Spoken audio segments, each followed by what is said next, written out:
Professora, qual foi o livro que marcou a sua vida? É O Triste Fim de Policarpo Quaresma. Por quê? Porque eu me apaixonei pela história dele. Ele era um homem idealizador, ele queria que todos acreditassem que o Brasil era uma terra acima de tudo, toda suspeita, por exemplo. Era melhor que os outros países.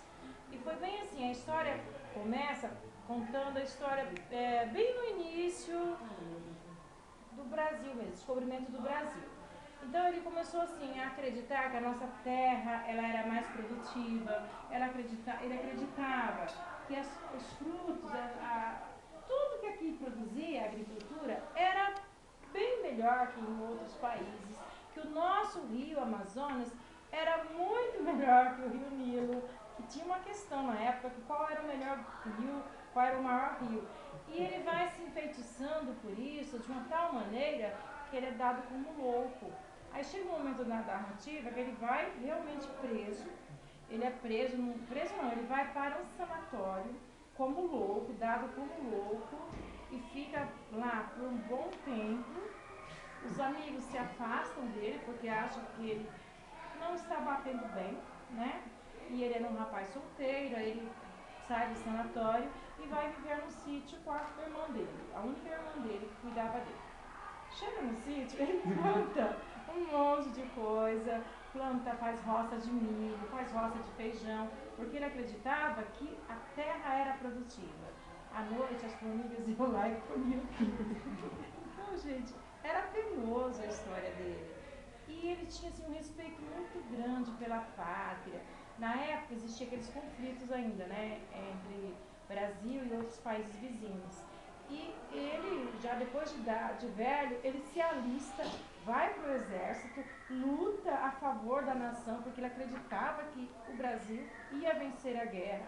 No fim, o que acontece? Ele vai percebendo aos poucos que não é bem aquilo, que ele é o único que está lutando a favor da nação e que o restante que está em volta dele, por exemplo, o presidente, aqueles que deveriam realmente lutar pela pátria, não estão nem aí.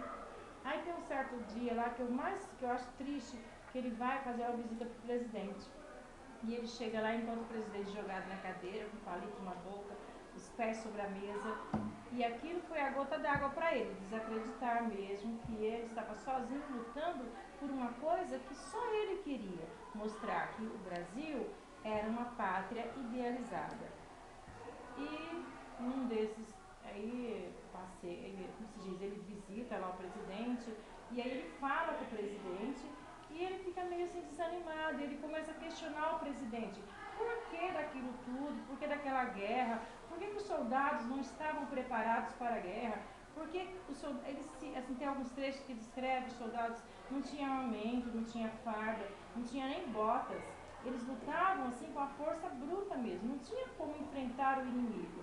Então ele cria uma certa, como se diz, a narrativa mostra isso aí com uma certa ironia, como se diz assim, bobo, né? Ele sozinho quer vencer o mundo, mas ele não vai conseguir, porque um sozinho consegue vencer tanta, né, tanta desigualdade que existia na época.